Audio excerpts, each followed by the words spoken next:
चुनावी चाय की शुरुआत में आज हमारे साथ हैं रायपुर लोकसभा के बीजेपी के प्रत्याशी बृजमोहन अग्रवाल।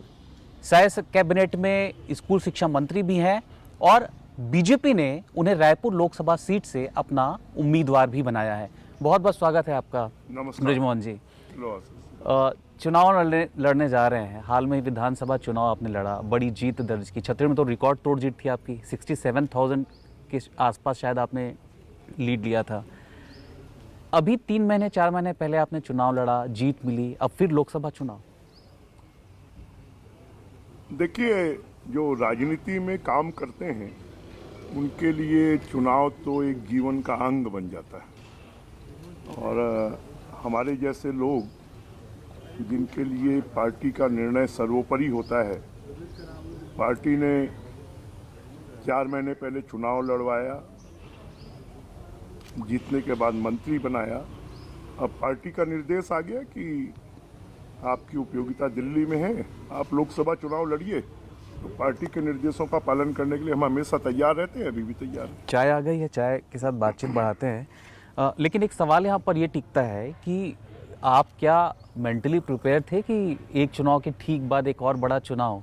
ये बात ठीक है कि दिल्ली हाईकमान चाहता था कि आपको अब पार्लियामेंट में ले जाया जाए, आपकी अपनी मेंटल पोजीशन क्या थी? देखिए, आप प्रिपेयर हो या नहीं हो इसका कोई अर्थ नहीं है राजनीति में। जब आप पार्टी के कार्यकर्ता हैं तो पार्टी का जो निर्देश है, शीर्ष नेतृत्व का जो निर्देश है, उसको मानना एक अनुशासित कार्यकर्ता का धर्म भी है और वो कर्म भी। एक पूरी एक नई पीढ़ी है जो जिसने आपको रायपुर में राजनीति करते हुए देखी है। पूरा जीवन आपका रायपुर सेंट्रिक पॉलिटिक्स में रहा, छत्तीसगढ़ में रहा, लेकिन अब आप दिल्ली की राजनीति करने जा रहे हैं। एक नया आयाम आपकी राजनीति में जुड़ जाएगा। नया आयाम नहीं है। मैं तो आज दिल्ली में मुझे लगता है कि 50% सांसद ऐसे हैं जिन्होंने हमारे साथ में काम किया है, हमने उनके साथ में काम किया है। अब देश के प्रधानमंत्री नरेंद्र मोदी जी के साथ हमने मध्य प्रदेश के ज़माने में 90 से काम किया है, हमने अमित शाह जी के साथ में काम किया है। नड्डा जी, जब हम युवा मोर्चे के मध्य प्रदेश के महामंत्री होते थे तो नड्डा जी राष्ट्रीय अध्यक्ष होते थे। तो इसलिए कुछ भी नया नहीं है। और जब आप लोकसभा का या चुनाव लड़ते हैं तो आप कोई राज्य से अलग नहीं होते हैं, आखिर यहीं की जनता वोट देगी।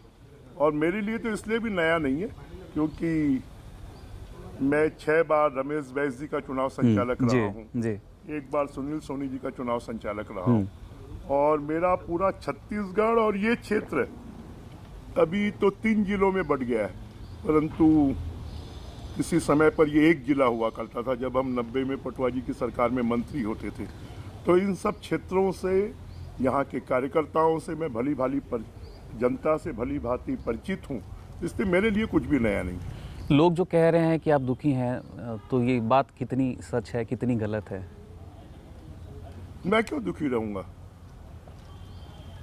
अब एक कुएं से समुद्र में तैरने का अवसर मिल रहा है तो जितनी बड़ी उपलब्धियां होती हैं उससे तो आदमी को खुशी होती है। तो एक बड़ी जीत का टारगेट आपने विधानसभा में रखा था, 67,000, एक बड़ा लीड भी आपने लिया अभी भी इस चुनाव में। हाँ, सवाल वही है। अभी भी हमने लोकसभा में बड़ी जीत का टारगेट। तो छत्तीसगढ़ में अब तक हुए चुनाव का रिकॉर्ड तोड़ेगा ये रायपुर लोकसभा? कोशिश होगी। सियासत की चाय में तरह तरह के उबाल आते हैं। अब भी हम चाय पीते हुए जब इस बारे में बातचीत कर रहे हैं तो लोग समझना चाह रहे हैं कि ये समीकरण किस तरीके से। आजकल तो लोग बिना उबली हुई चाय भी पीते हैं। आज कभी कोई काली चाय पीता है, कोई पीली चाय पीता है कोई डिप डिप वाली चाय पीता है, परंतु मुझे तो उबली हुई चाय ही अच्छी लगती है। और इससे उबलना और उबल कर काम करना, इसमें मजा आता है। तो जब नतीजे आएंगे लोकसभा चुनाव के, आप हालांकि डायबिटिक के आप भी मरीज हैं, मैं भी बगैर शक्कर वाली चाय ही पीता हूं, लेकिन जब नतीजे आएंगे तो वो जो चुनावी चाय का जो स्वाद होगा वो किस तरीके का होगा? ऐसा है कि जो डायबिटिक होता है उसको भी मीठा खाने की बहुत इच्छा होती है, और मीठा अगर मिल जाए तो उसको आनंद आता है।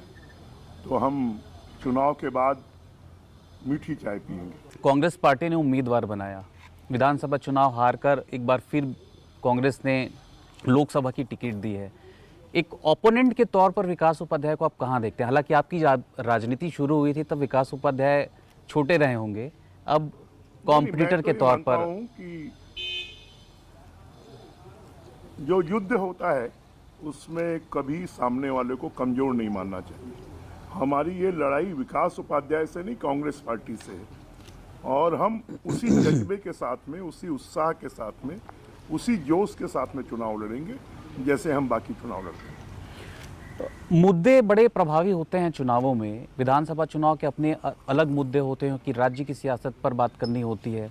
लोकसभा की दहलीज पर जब पार्टी खड़ी है, चुनाव आप लड़ रहे हैं, स्थानीय मुद्दे भी कुछ होंगे या नेशनल पॉलिटिक्स?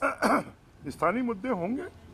वो कौन से मुद्दे होंगे? मोदी जी की गारंटी, आज 70 लाख महिलाओं के खाते में 12,000 रुपए साल का जाना शुरू हो गया।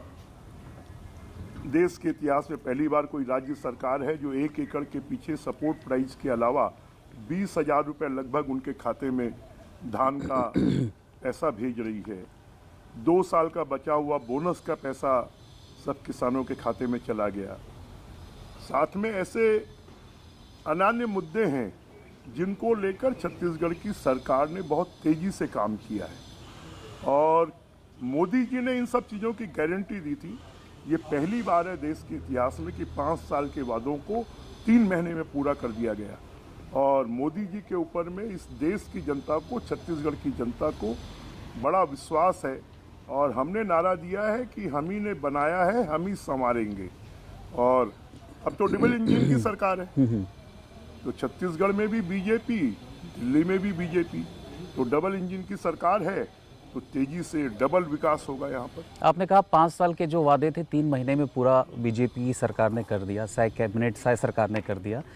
सवाल यह है कि लोकसभा चुनाव की दहलीज पर तब तो पार्टी खड़ी ही थी, सरकार थी ही, तो क्या चुनाव को देखते हुए इन सारे बड़े वादों को बीजेपी की सरकार ने पूरा कर दिया, वो भी तब जब एक बड़े फाइनेंशियल क्राइसिस से सरकार जूझ रही है? तो चुनावी एक मकसद था क्या, चुनावी बेनिफिट लेने का? राजनीतिक दल राजनीति क्यों करता है? 5 साल में अपने किए हुए कामों के रिजल्ट के लिए करता है, तो ये सब चीजें स्वाभाविक है। परंतु कांग्रेस की सरकार दोबारा चुनाव लड़ते हुए 5 साल पहले जो किए गए वादे हैं, चाहे शराबबंदी का वादा हो, चाहे 2 साल के बचे हुए बोनस का वादा हो, चाहे किसानों की चौथी किस्त उन्होंने नहीं दी, तेंदुपत्ता मजदूरों का इंश्योरेंस नहीं करवाया, उनके बच्चों को पढ़ने के लिए वजीफा मिलना चाहिए वो नहीं दिया, जो कामगार मजदूर हैं 18 लाख 22 लाख, उनके खातों में पैसे नहीं गए, उनकी योजनाएं बंद हो गई। तो जो काम वो 5 साल में नहीं कर पाए, उन कामों को हमने 3 महीने में पूरा करके दिखाया। अच्छा, एक सवाल ये उठ रहा है कि कांग्रेस पार्टी ने अपने बड़े बड़े चेहरों को मैदान पर उतार दिया। पूर्व मुख्यमंत्री भूपेश बघेल चुनाव लड़ रहे हैं, गृहमंत्री थे ताम्रध्वज साहू, वो भी चुनावी मैदान पे हैं, और दीगर नेता भी हैं। कांग्रेस का ये जो प्रयोग है, इसे किस रूप में आप देख रहे हैं? क्या ये एक बीजेपी के लिए चुनौती खड़ी करने वाली तस्वीर है? कांग्रेस का प्रयोग नहीं है, ये कांग्रेस की मजबूरी है, क्योंकि भूपेश बघेल दुर्ग के रहने वाले हैं। उनको कहा गया रायपुर से चुनाव लड़ो, वो भागकर नांदगांव चले गए। ताम्रध्वज साहू को कहा गया, वो भी दुर्ग के रहने वाले, दुर्ग से चुनाव लड़ो, वो भागकर महासमुंद चले गए। तो कांग्रेस के पास में अब कोई लड़ने के लिए तैयार नहीं।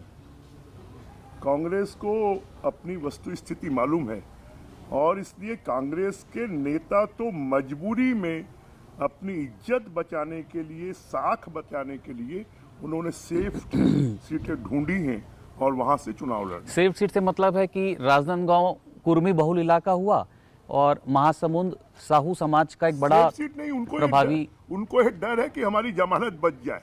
अभी जो वातावरण है कि इज्जत बची रहे, और वो जमानत बचाने के लिए नांदगांव गए हैं, जमानत बचाने के लिए वो महासमुंद गए हैं, वो जीतने के लिए नहीं गए हैं।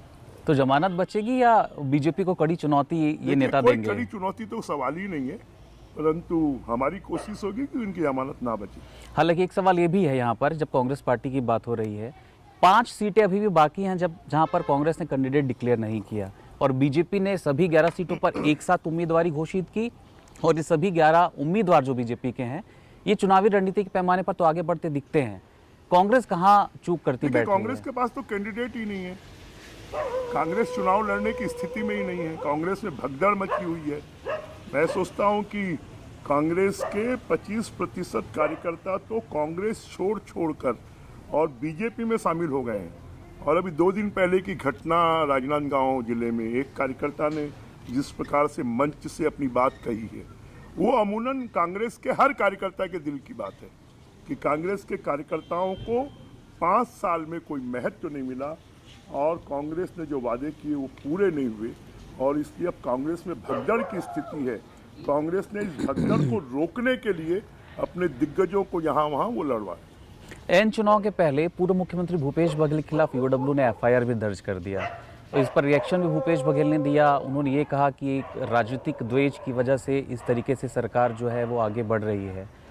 ये चुनाव के ठीक पहले जिस तरीके से भूपेश बघेल जी को तो पिछले 2 साल से मालूम है कि जितने लोग महादेव ऐप सट्टा में पकड़े गए वो कौन लोग हैं, उनसे उनके क्या संबंध हैं, उनको बचाने के लिए उन्होंने क्या काम किया। उन्होंने ईडी को सौंपने के बजाय जब तेलंगाना ने ईडी को सौंप दिया, आंध्रा ने ईडी को सौंप दिया, तो उन्होंने ईडी से बचने के लिए यहाँ छत्तीसगढ़ में केस दर्ज किया। इसलिए उनको तो पहले से आभास था कि मैं एक न एक दिन इसमें फंसूंगा, तो उनके लिए कोई नया बात नहीं। तो जो वो आरोप लगा रहे हैं कि राजनीतिक द्वेष के लिए ऐसा किया गया, वो तो चुनाव के ठीक पहले, अब वो तो राजनीतिक आरोप है, कोई वास्तविक आरोप नहीं है। आज तक भूपेश बघेल जी और उनके मंत्रिमंडल और उनके लोगों के खिलाफ जितने भी जुर्म दर्ज हुए, एक में भी उन्होंने स्पष्टीकरण नहीं दिया है कि हम इसमें शामिल नहीं हैं। ये गलत है, ये गलत है। उन्होंने खाली यही कहा है कि ये राजनीतिक विद्वेष किया जा रहा है। अगर उनमें दम है तो जो चार्जशीट है, जो आरोप है, उनका स्पष्टीकरण दें, क्यों नहीं देते हैं? अच्छा, बातचीत में ईडी का जिक्र हुआ। अभी इलेक्टोरल बॉन्ड का मुद्दा देश में छाया हुआ है। एक आरोप कांग्रेस ने राज्य में भी ये लगाया है कि ईडी, सीबीआई या दीगर एजेंसीज जहां जहां छापे मारती रही, वहां से बड़े पैमाने पर बीजेपी को सैकड़ों करोड़ों की तादाद में चंदा मिला। ये आरोप भी क्या इस चुनाव में एक पॉलिटिकल इशू बन रहा है? कोई मुद्दा है ही नहीं। क्या कांग्रेस पार्टी को चंदा नहीं मिला है? कांग्रेस पार्टी ने किस दबाव में पैसा रख लिया है? क्या भूपेश बघेल जी के दबाव में कांग्रेस पार्टी को चंदा मिला है? या राजस्थान के गहलोत जी के दबाव में चंदा मिला है? क्या कांग्रेस ने चंदा नहीं लिया? बल्कि ये तो राजनीतिक शुद्धता के लिए कि 2 नंबर के पैसे आने की बजाय 1 नंबर में पैसे आए और पैसे चुनाव में काले धन का उपयोग कम हो, इसके लिए एक बहुत बड़ा स्टेप है। इसमें कोई चीज छुपी हुई तो है नहीं, अकाउंट में है किस पार्टी को कितना पैसा मिला है। ये सब चीजें स्वाभाविक है। अब कांग्रेस के पास कोई मुद्दा बचा नहीं है तो इस मुद्दे पर वो आ रही है। एक बड़ा स्वाभाविक सा सवाल है कि आप चुनाव लड़ते हैं तो आप जीत के लिए तो नहीं लड़ते हैं, आप बड़े मार्जिन से जीतने के लिए लड़ते हैं। रायपुर दक्षिण जिसे देखने की आपको आदत हो चुकी है, अब बतौर सांसद आप वहां से निकल कर जाएंगे तो आपका उत्तराधिकारी कौन होगा उस सीट से? पार्टी जिसको तय करेगी। ये कोई पुश्तैनी काम नहीं है या पारिवारिक नहीं है, ये राजनीति है। तो आमतौर पर जब बड़े कभी मैं इस बात पर, इसलिए मैंने पिछले 40 सालों में अपने किसी पारिवारिक व्यक्ति को राजनीति में आगे नहीं बढ़ाया कि जिसमें योग्यता होगी वो आगे बढ़े।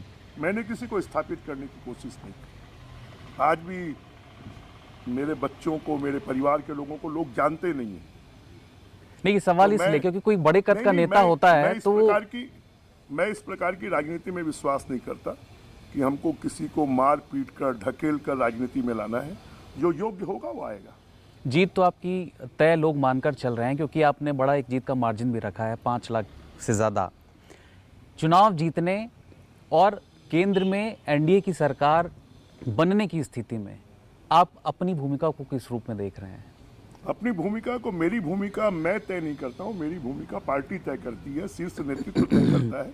वो जिस भूमिका में मेरा उपयोग करना चाहेगा वो मैं काम करूँगा। और राज्य की सियासत के संदर्भ में? राज्य की सियासत में तो जब तक हम जिएंगे तब तक उसमें दखल रहेगा। ठीक है, हमसे बातचीत करने के लिए बहुत बहुत शुक्रिया। चुनावी चाय की ये चुस्कियाँ चलती रहेंगी, बातचीत होती रहेगी। अगली बार किसी दूसरे मेहमान के साथ हम रूबरू होंगे।